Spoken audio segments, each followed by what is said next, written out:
força da realidade é muito maior do que a vã posição ideológica assumida pelo julgador. Às vezes a sociedade anda em ondas, mas como eu sou um iluminista e me firmo na razão, na ciência e no humanismo, eu sou sempre e sempre otimista.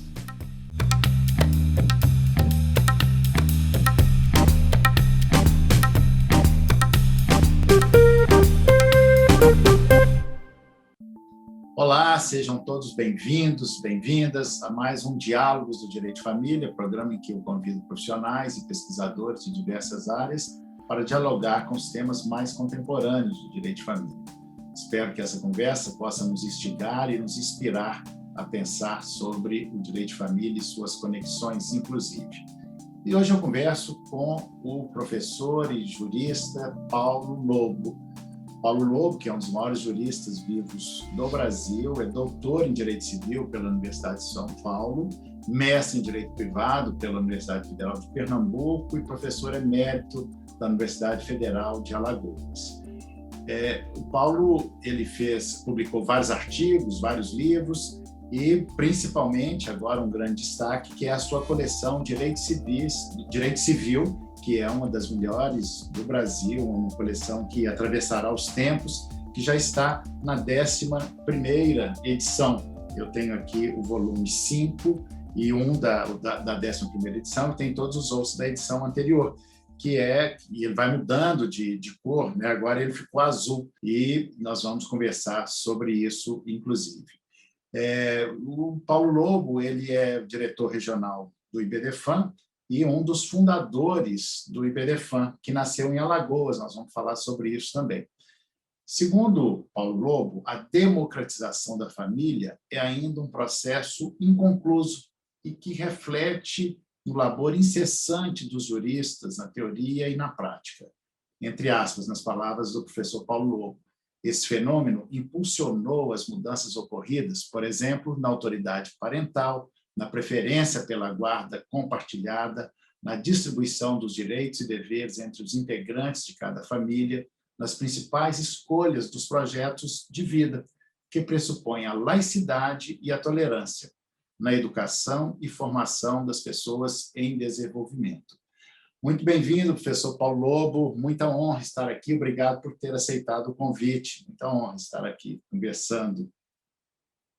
A satisfação é toda minha, professor Rodrigo da Cunha Pereira, em poder participar deste momento no seu site do YouTube, né, numa entrevista que estamos fazendo, integrando o Brasil. Eu estou em Recife, e você está, ou seja, em Pernambuco, e você em Minas Gerais, né, e abraçando aí todos os que estejam nos ouvindo e vendo, né, nessa conversa que promete ser muito afetuosa. Principalmente afetuosa. Agora, é uma honra e um privilégio muito grande poder estar aqui conversando com o Paulo Lobo, é que o Paulo não é muito dado às entrevistas, né, às redes sociais, então, assim, acho que ele abriu uma exceção para isso. Eu acho uma pena, Paulo, porque você tem tanta coisa para dizer, né? A sua maturidade como jurista, como pensador, você é mais que um jurista, mais que um civilista, e eu disse, um dos maiores civilistas vivos do Brasil, né? E é um pensador, eu aprendo muito com você, né? Você é o meu mestre, para mim é a minha referência, e me sinto muito privilegiado de estar aqui. Mas quero lembrar também, antes de falar das questões técnicas, indo um pouco na pessoalidade, do nosso encontro, quando nós nos conhecemos em 1996, em Alagoas. Naquela época, você ainda morava lá, né? Porque o Paulo ele nasceu em Alagoas e hoje vive em Recife, né? Em Pernambuco. Mas naquela época eu morava em Alagoas, e nós nos encontramos num evento de direito civil, e foi ali que eu, você e a Maria Berenice Dias nos encontramos, e acho que foi amor à primeira vista, e foi ali que começou a nascer o Instituto Brasileiro de Direito de Família, ali que foi gerado, né, gerado o Instituto Brasileiro de Direito de Família. Você se lembra disso, Paulo, desse nosso encontro? Com certeza. Foi um evento organizado por uma entidade da magistratura naquela ocasião e tivemos a oportunidade de conversar após o evento, à beira da piscina do hotel onde o evento estava se realizando. E foi muito interessante porque foi a confluência de vontades, não é? Tanto eu quanto você e Maria Berenice queríamos a mesma coisa. Nós queríamos, havia muita harmonia de pensamento e desejo em que esses encontros persistissem e, ao mesmo tempo, atrair as pessoas que estavam pensando, estudando e aplicando o direito de família no Brasil numa entidade de caráter nacional. E foi essa conjugação de interesses e vontades que fez surgir o IBDFAM, e antes mesmo dele se constituir, já tínhamos, sob sua coordenação, publicado um volumoso livro. Aquele dali foi o marco fundador do IBDFAM. Depois houve a constituição dele formal, e aí estamos, né? E o IBDFAM foi o protagonista principal da evolução que o direito de família passou no Brasil, e hoje o direito de família é reconhecido em todo o mundo como um dos mais avançados, se não for o mais avançado do mundo. Nós não temos nada a dever, conseguimos superar o eurocentrismo, produzindo doutrina própria, investigações, pesquisas e publicações com produções intelectuais de ponta, fazendo com que o direito de família fosse considerado da comunidade jurídica brasileira e internacional como um direito complexo, sofisticado, na busca efetiva de soluções para as demandas da nossa sociedade, né? Nós sabemos muito bem que o direito de família ficou ancorado durante séculos na visão de mundo patriarcal. E foi preciso muito esforço da sociedade para vencer o patriarcalismo. Ele ainda continua resistindo, continua subjacente, vez por outra ele emerge, como agora estamos sentindo isso, né? Como se fosse um backlash, o retorno ao passado daqueles que se sentiram à margem desses avanços. Então, é uma reação ao passado, né? Ao patriarcalismo, à redução do papel da mulher, a reposicionar a mulher numa situação de subalternidade, de excluir as demais entidades familiares, que não seja a família patriarcal, centrada na figura do chefe, da mulher, e em situação de subalternidade dos filhos, e deixando à margem todas as entidades familiares como se elas não existissem, como se elas não integrassem a vida social. Né? Então, nós estamos vivendo esse fenômeno. Mas o importante é que todo esse esforço pode-se dizer, pelo menos no âmbito do direito, vencedor. E ao pouco e pouco a doutrina foi conseguindo um grau muito forte de convencimento, levando os tribunais a aceitarem, né? Aqui, por exemplo, certamente uma das iniciativas mais vitoriosas no nosso meio, dos estudiosos do direito de família e das sucessões no Brasil, foi a doutrina da socioafetividade, que foi aos poucos sendo absolvida pelos tribunais e hoje é pacífica, né? Especialmente depois da decisão do Supremo recente sobre a multiparentalidade. Sim, a impressão que eu tenho, Paulo, é que nós estávamos soltos por esse Brasil afora, né? Você em Alagoas, a Berenice no Rio Grande do Sul, o Zeno, né?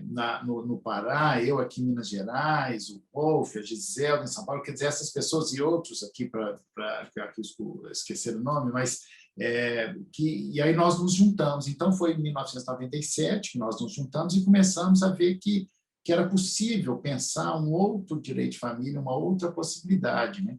E essa doutrina, porque aí nós ficamos um pouco mais fortes, né? Pensar, nós temos uma instituição que nós podemos falar disso, essa instituição ganhou uma respeitabilidade até fora do Brasil, né? Mas você deu uma contribuição muito importante, nós vamos voltar nesse assunto da sua contribuição em todos esses aspectos do direito de família, da socioafetividade, do desenvolvimento disso, mas você teve um texto seu que foi fundamental para quebrar para fazer uma reinterpretação da Constituição, quando lá no artigo 226 enumera a família é constituída pelo casamento, pelas famílias, por qualquer dos pais que viva com seus descendentes e pela união estável, né? Sabemos até que a união estável não foi muito fácil de entrar, mas entrou, mas enfim, ela enumerava essas três formas de família.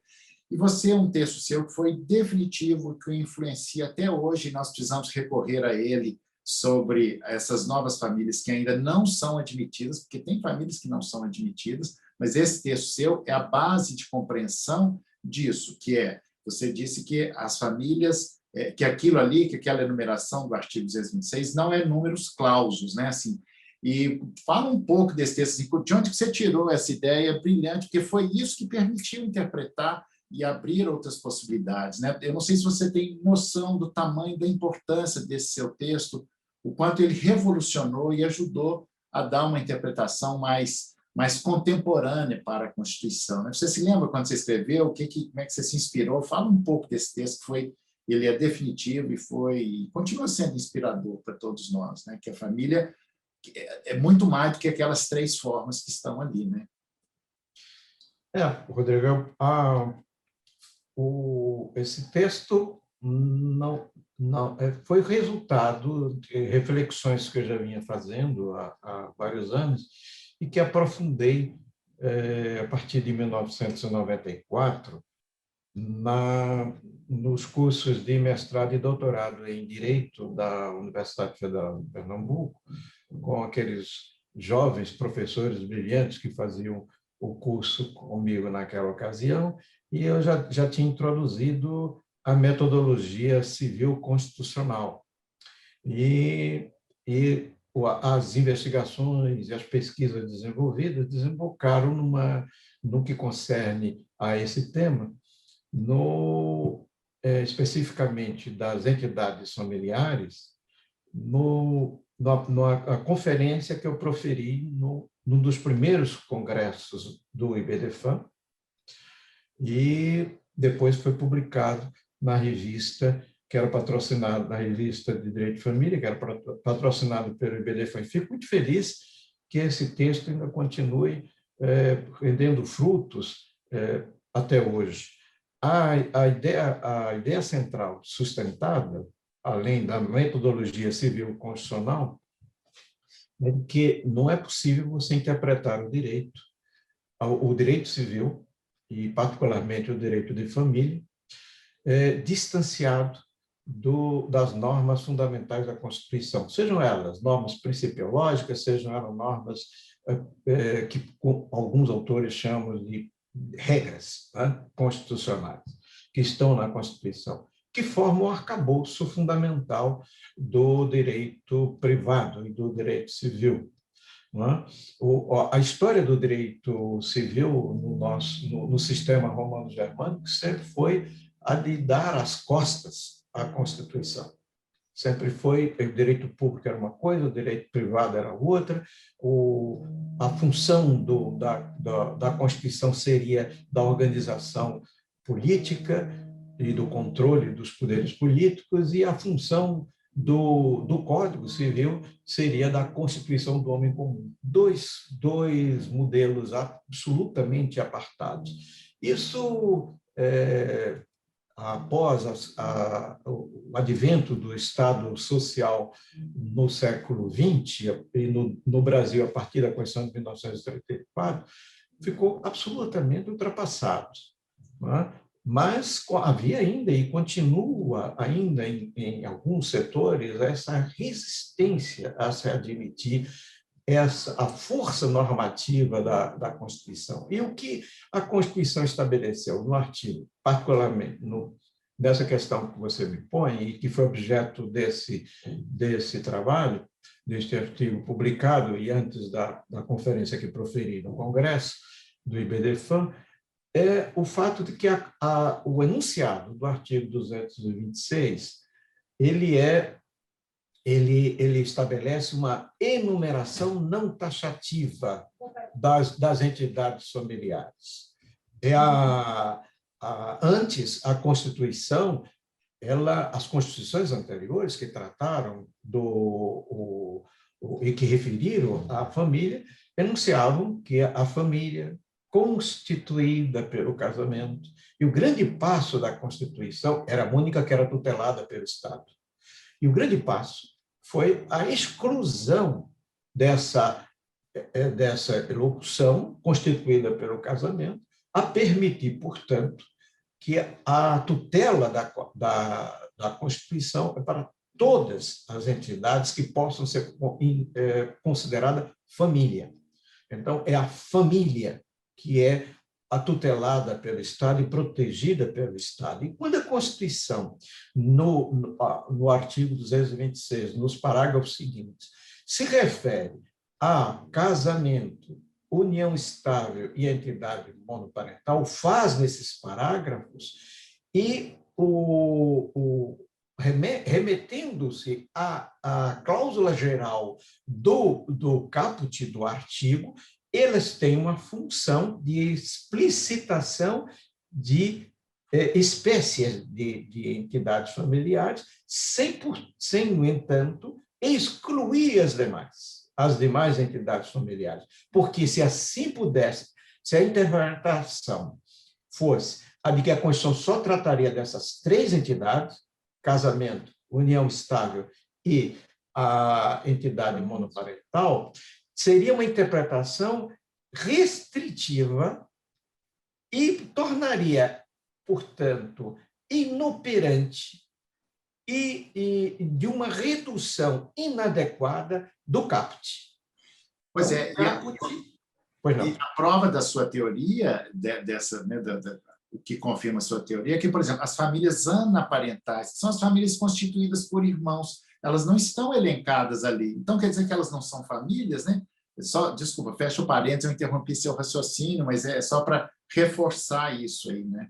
Perfeito, porque, veja, essa visão reducionista da Constituição, quando o legislador constituinte expandiu, não admite, portanto, interpretação restritiva, deixaria de lado, com essa intenção de restaurar por vias transversas o modelo único que antes as constituições tutelavam, que era a família constituída pelo casamento, e particularmente a família patriarcal, você deixaria de lado essas entidades familiares que existem na vida social,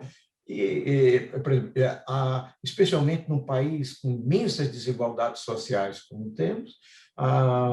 Eu fiz, à época, e isso persiste, estudos sobre as pesquisas por amostragem de domicílio, talvez tenha sido um dos primeiros doutrinadores a chamar a atenção para a pesquisa nacional por amostragem de domicílios do IBGE, que são pesquisas preciosas, e elas mostravam que em torno de um número, na época, por exemplo, há uns 20 anos atrás, chamava a atenção que mais ou menos havia quase 1 milhão de famílias chefiadas por irmãos mais velhos, porque tinham desaparecido os pais, ou porque os pais tinham se afastado dessas famílias, né? Abandonaram os filhos, e um irmão cuidando de outro, ou quando, às vezes, por falecimento, um irmão mais velho, com certo distanciamento de idade, fica fazendo o papel de pai, mas também de avós cuidando de netos, de tios criando sobrinhos, não é? Que constituem unidades familiares. Não é? Há uma distinção, nem todas as relações afetivas são relações de família. Por isso que, nesse texto, chama atenção para os critérios fundamentais para a identificação da entidade familiar, que é a publicidade, que é a ostensibilidade, a afetividade, né? a convivência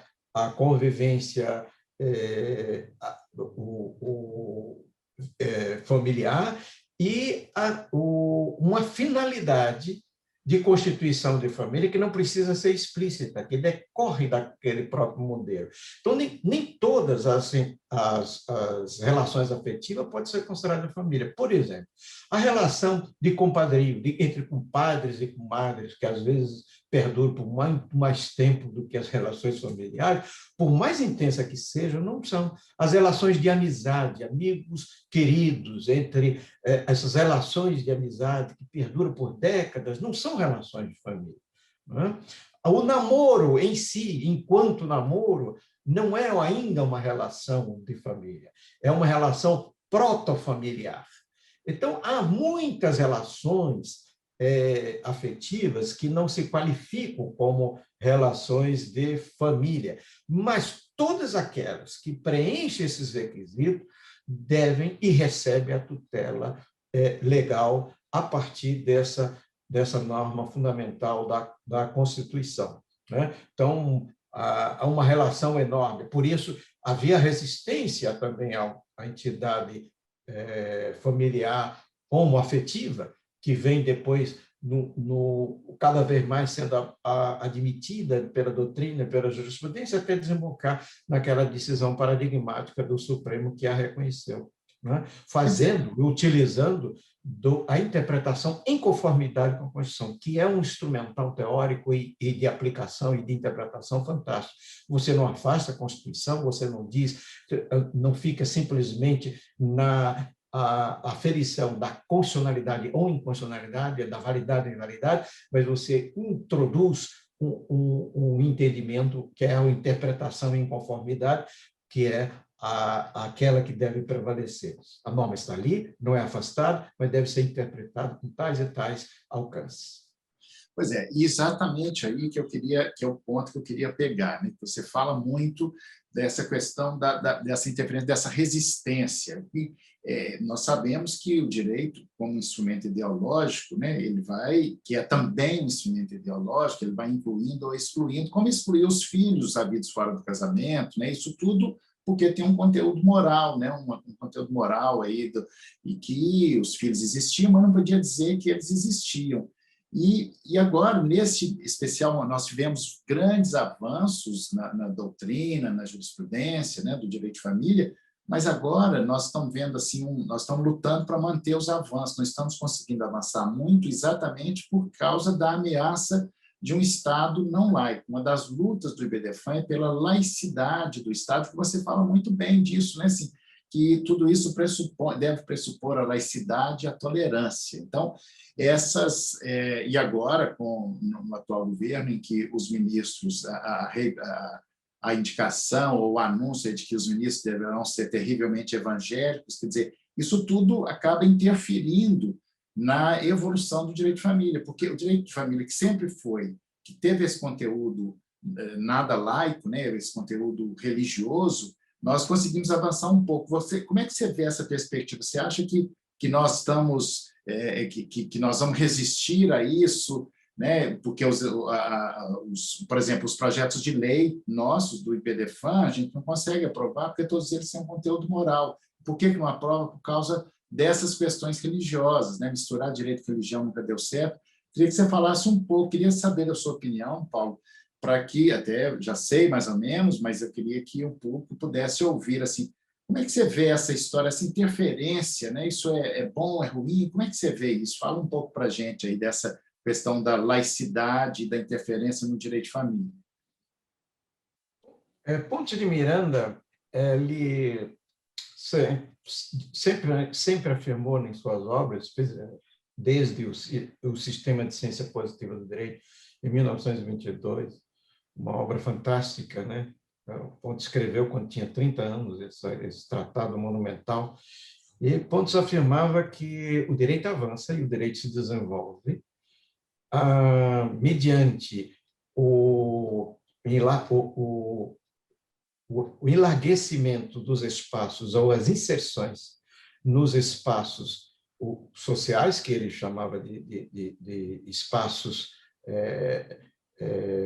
e ciclos sociais, e, ao mesmo tempo, com a redução do quantum despótico, ou quanto de despotismo. E o direito de família, ele expressa muito bem isso, não é? A evolução que vai se dar ao longo do século XX, no início do século XXI até agora, no direito de família brasileiro, é a expressão da redução, do aumento, da expansão dos ciclos sociais e da redução do quantum despótico, do despotismo do chefe de família, do despotismo, que era o poder marital, né, sobre a mulher, e, portanto, a ascensão e a inserção da mulher num ciclo social expandido, e a redução do quanto despótico do marido em relação à mulher, a redução do quanto despótico do pater familias em relação aos filhos, e, portanto, a ampliação dos círculos sociais, o desaparecimento do conceito que marcou por centúrias e milênios o direito de filiação e a parentalidade, que foi o de filhos, da legitimidade e ilegitimidade de filhos, desapareceu nesses decênios últimos, não é? E ainda a redução do quanto despótico da restrição e exclusão das entidades familiares que fizemos referência há pouco. Então, são exemplos, o direito de família que mais expressa e também a da absorção e a consideração das vulnerabilidades. Por isso que o direito transita nessa relação permanente, é atravessado pela interlocução com esses estatutos multidisciplinares do direito, como a criança, adolescente, o idoso, ou a pessoa com deficiência, que estão nessa relação permanente de interlocução mesmo com o direito de família, esses estatutos, que é a consideração das vulnerabilidades. Tudo isso vem ao encontro da sua intervenção relativamente ao conceito de laicidade. A laicidade,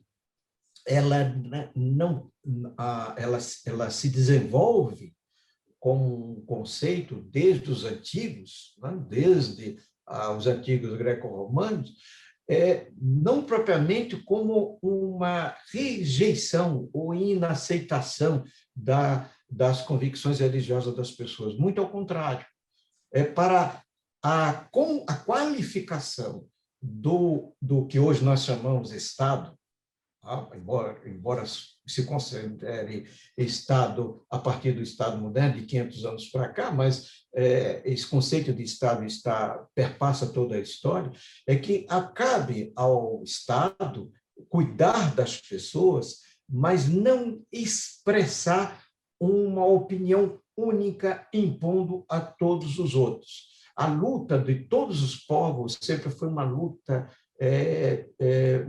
sanguinolenta para a imposição de um pensamento único e rejeição dos demais pensamentos. Né? Toda religião, infelizmente, ao longo da história, tendeu à hegemonia. Veja o exemplo da Igreja Católica, que foi perseguida nos seus primeiros séculos, e depois Constantino utiliza o cristianismo, vai utilizar o cristianismo para exercício do seu poder hegemônico. Ele instrumentaliza a religião para o exercício do poder político. E tudo isso vem sempre essa preocupação ao longo do tempo, e especialmente quando desponta o princípio republicano de que não se deve misturar essas duas dimensões, que para o bem da sociedade respeite-se as opiniões de todos, as convicções religiosas de todos, mas que nenhuma convicção religiosa se imponha ao Estado e ao conjunto da sociedade. Então, há sempre essa inclinação pela hegemonia. Quem foi antes rejeitado, quem foi antes excluído. Por exemplo, nós sabemos que como marcou a religião, marcou a história do direito de família no Brasil.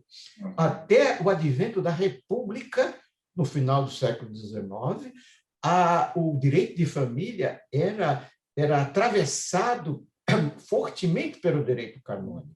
Veja que até mesmo as constituições primeiras do arcebispado da Bahia, no século XVII, século XVI, século XVII, ela, com o propósito da organização do bispado, avançava na definição de como deveria ser o casamento, como deveria ser, alcançava desde o nascimento, o casamento, a relação com os filhos até a morte. Veja que, ao lado das antigas igrejas, está um cemitério. Ou seja, controlava-se desde o nascimento até a morte. Isso só desaparecerá quando há uma nítida compreensão de que essas duas dimensões não devem se hostilizar, devem conviver harmonicamente, sem a interferência. E esse é o sentido também da tolerância, porque no momento que se impõe um pensamento único, você passa a agir de modo intolerante, afasta o outro. A tolerância deve ser percebida com respeito ao pensamento do outro, não como uma forma de hierárquica de agir, de generosidade hierárquica.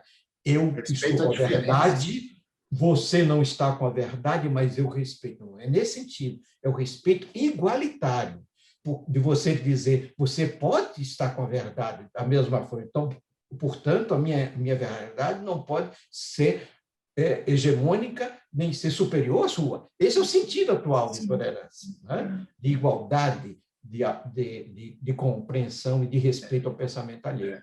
E é nesse sentido que o direito de família, principalmente o direito de família, tem essa relação tão estreita com a laicidade. A laicidade é um pressuposto, é mais do que um princípio. É um pressuposto de vivência e convivência social. E o curioso, Paulo, é que, oficialmente, a Igreja separou-se do Estado pela segunda Constituição do Brasil, primeira da República, que foi em 1891, né? Isso, teoricamente, já foi um passo, mas essa laicidade, ela é uma luta constante, diária, ela tem avanços, retrocessos, como nós vemos agora. Agora, as religiões, elas são necessárias, mas não dá para misturar direito com religião, embora a religião tenha em comum com o direito, porque, assim como o direito funciona, as religiões também funcionam como um sistema de freios e contrafreios do sujeito, né? Então, tem isso, mas não dá para misturar direito com religião. Sempre que isso aconteceu, ocasionou injustiças, né? Injustiças porque entra esse conteúdo moral, que é particular, né? E aí nós devemos invocar a ética, que é universal, e não essa moral, que é particular de cada um, né? Mas são avanços, eu acho que o IBDFAM contribuiu muito para avançar nisso, para ir na laicidade, né? Para ir em direção a essa laicidade, etc., né? Mas eu queria agora fazer uma pergunta, assim, queria ver a sua opinião, porque, como, a partir do seu texto, que nos orienta todas as pessoas a interpretar a Constituição como não existe família ilegítima, né? Todas as famílias são legítimas, O Supremo Tribunal Federal, no ano passado, ele acabou fazendo um julgado que ele quase que ficou 6-5, sendo que um julgado de famílias simultâneas, o que a lei ainda insiste em chamar de concubinato. Há 10, 11 anos atrás, nós tivemos um julgamento desse, em que o Supremo Tribunal Federal disse: não é possível atribuir pensão previdenciária à segunda mulher, à segunda família, que também chamava de concubinato. Teve um único voto vencido, que foi do ministro Aires Brito, seu conterrâneo do Nordeste, né? O Nordeste sempre trazendo inovações aí, como ele, como você, e agora um julgamento semelhante, um caso semelhante, ele ficou 6-5, né? Usando uma linguagem popular, bateu na trave aí. E como é que o que você achou desse julgado? Qual que era a sua esperança? Nos fale um pouco sobre essa questão dessas famílias que ainda são muito invisíveis, né, na sociedade. Fala para a gente um pouco qual que é a sua opinião sobre isso. Eu já li sobre isso, eu sei a opinião dele, que está aqui no livro, está muito bem falado. Eu, inclusive, transcrevo você no meu livro, quando eu fui escrever meu livro de Direito das Famílias, eu achei que eu nem precisava escrever, porque você, Berenice, já tinha escrito tudo, mas aí eu transcrevi, inclusive nesse aspecto, mas eu queria que as pessoas pudessem ouvir aqui de viva voz a sua opinião sobre isso.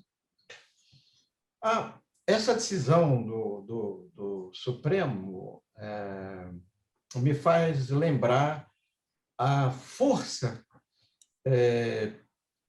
persuasiva dos votos vencidos, que às vezes eles perduram como consciência de determinado tema, e mais adiante os próprios tribunais voltam atrás.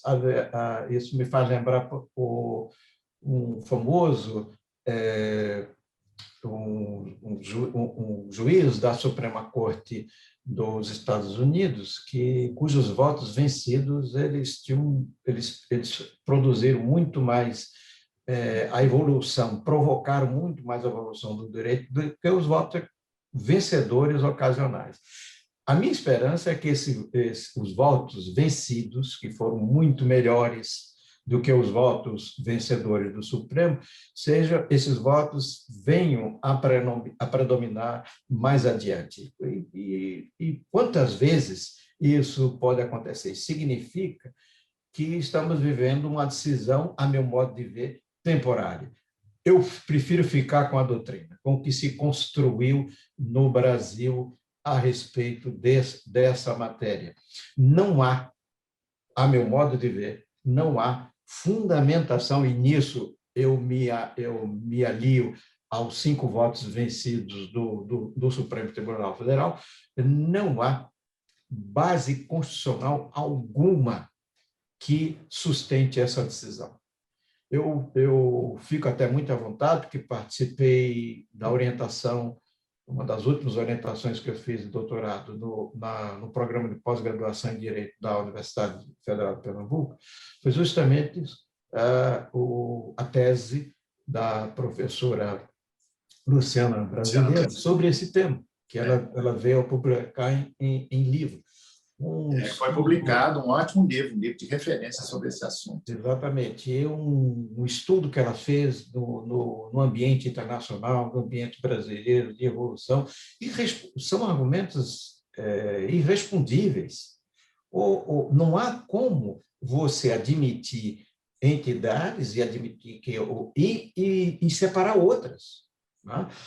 Para mim, isso ainda é a resistência não assumida dos pré-julgamentos que Hans Gadamer chamava a atenção, que termina comprometendo decisões, julgamento das pessoas. Né? São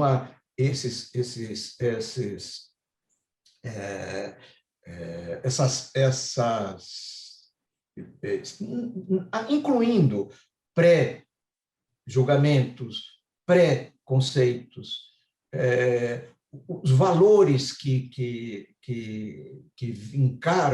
vincaram fortemente a formação de cada pessoa, isso termina se projetando na tomada de decisão, ainda que venha edulcorada pelo argumento jurídico, pela retórica jurídica, mas, na verdade, e lá está o pré-julgamento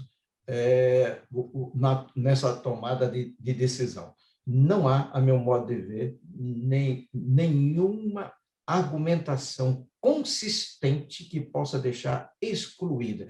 Foi uma decisão de caráter moral ou de natureza religiosa não assumida, mas não foi, a meu modo, no meu entendimento, uma decisão jurídico-constitucional. Decotaram a Constituição, disseram, bom, essas entidades eu aceito, essa outra não. Não há como, por mais que você pessoalmente, o julgador pessoalmente, não aceite aquela entidade familiar, ela existe. E ela está lá, na sociedade, e quantas estão? Não é? Ao longo da nossa história, você vê, lendo as ordenações filipinas e até mesmo a doutrina que se fez a partir dela até o século XIX, na doutrina familiarista brasileira, havia uma certa aceitação tolerante com o que chamavam concubinato, as famílias paralelas, não é? Desde que fosse o do homem. Se fosse da mulher, as ordenações filipinas investiam o homem do poder, inclusive de morte, sobre ela e sobre o cúmplice, como se chamava. Então, essas situações sempre existiram, apesar dessa norma punitiva intensa que havia. Né? Desapareceu do Brasil como critério de solução do casamento aliás, desapareceu do direito penal brasileiro o adultério. Como se pode desaparecer para um âmbito e permanecer para o outro? Ainda que essa decisão não tenha fundamentado nisso, chega-se ao mesmo resultado. Então, há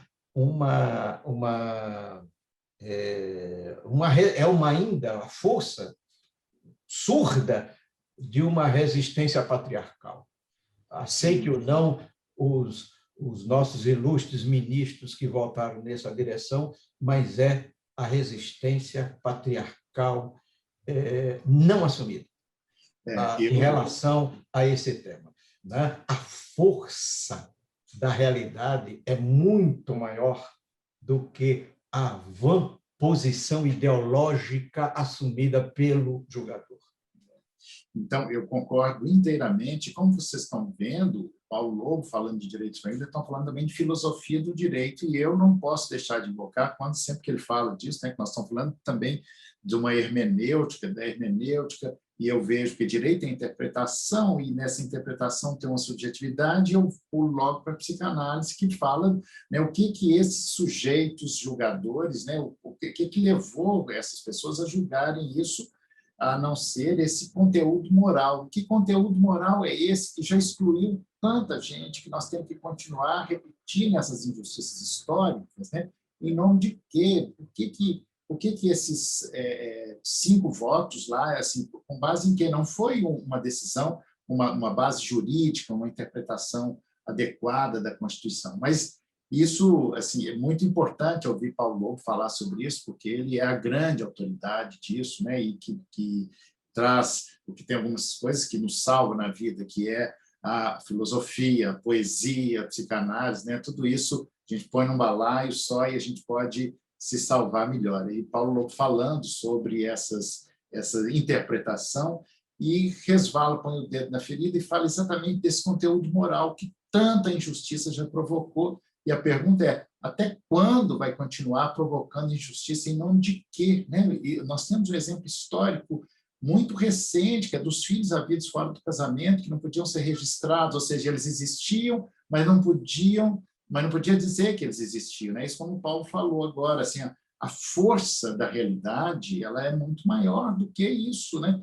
Mas é muito animador, Paulo, quando você diz desses votos vencidos, que eles são, né, o voto vencido do Aires Brito, por exemplo, ele é invocado, eu pelo menos o invoco sempre, né, e agora esses 5 votos vencidos, eles serão invocados, e lembrando que nós temos um próximo julgamento sobre esse assunto, e que essas 2 ações foram separadas, e que o IBDFA, inclusive, é amicus curiae, está com amicus curiae aí, vamos ver como será aí esse novo julgado, né, Paulo?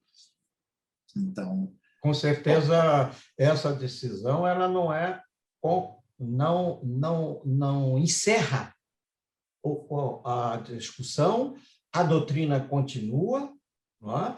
A doutrina não fica a reboque de jurisprudência, a função da doutrina não é essa, muito ao contrário, é inclusive de ser crítica, ter reflexão crítica, apontar caminhos e estabelecer, fundado em pesquisa e fundado em reflexão crítica, elementos de convicção para que a própria jurisprudência modifique, se altere. Não é? É por isso que a doutrina vê o futuro, enquanto que a jurisprudência ela trabalha com o fato que passou. Não é? E por isso que as duas se complementam.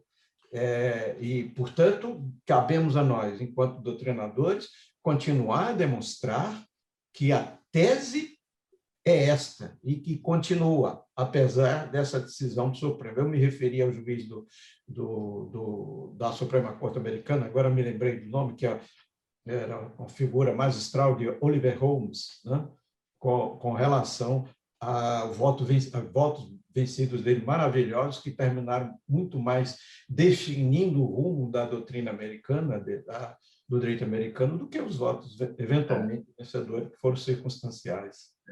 Muito boa lembrança. Nós estamos chegando ao final do nosso Diálogos, e eu vou devolver a palavra para o Paulo para ele fazer o encerramento, mas lembrando que o Paulo desenvolve, além de várias atividades dele, mas uma atividade como doutrinador, os seus textos são textos belíssimos, maduros, ele dá pareceres, ele é constantemente chamado para emitir pareceres em processo, e ele tem também um grupo, é uma das atividades que você mantém, né, Paulo? Você mantém um grupo de estudos aí na Universidade de Pernambuco. Só fala o que vocês têm produzido aí, como é que tem sido isso, esse grupo aí de vocês, Paulo? Fala para a gente um pouco.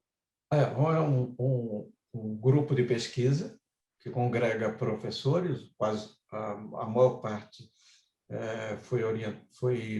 passou por minha orientação de doutorado, hoje são professores, escritores na área de direito, e esse grupo de pesquisa se reúne periodicamente, sempre promovendo discussões em torno de temas controvertidos no âmbito do direito civil em geral, não só direito de família, mas direito de sucessões, direito dos contratos, direito das obrigações, a parte geral. Né? Então, é uma contribuição, e com publicações de vários livros já publicados por esse grupo, sempre cada reunião, especialmente neste período da pandemia, em que as reuniões são eletrônicas, né? São online, convidamos colegas e professores e estudiosos de várias instituições do Brasil para participarem desses debates, desses diálogos extremamente frutuosos, para que permaneçamos cada vez mais abertos ao novo, ao que está se fazendo, pensando no futuro. E ainda com relação ao pensamento futuro e essa sua preocupação bem fundada do que vamos ter daí para frente, eu diria, Rodrigo, que às vezes a sociedade anda em ondas, mas como eu sou um iluminista e me firmo na razão, na ciência e no humanismo, sou sempre e sempre otimista. Essas ondas regressivas nunca prevalecem na humanidade, nunca. Veja que o fascismo passou, o nazismo passou, os totalitarismos passaram, as ditaduras regressivas passaram, mas a humanidade continuou o seu curso. E para encerrar, e agradecendo o seu generoso convite de estar aqui, mais uma vez lembrando o Pontes de Miranda, porque os ciclos sociais continuarão expandindo, apesar das mentes regressivas, e os despotismos serão derrotados, apesar das mentes regressivas. E, com isso, o direito tem um grande contributo a dar na evolução da humanidade e da sociedade onde ele está inserido. Muito obrigado, um grande abraço a todos vocês, na pessoa desta figura maravilhosa, do professor Rodrigo da Cunha Pereira, um dos ícones do direito de família do Brasil, pelo que produz, pela liderança inconteste dele em todo o Brasil, e devemos ao professor Rodrigo certamente a existência desse grandioso instituto, que é o maior instituto no âmbito do direito no Brasil e, quiçá, no mundo, pela quantidade de associados. E deve-se, em grande medida, a esse espírito de liderança do Dr. Rodrigo Cunha Pereira, a quem eu por fim, estendo o meu grande abraço.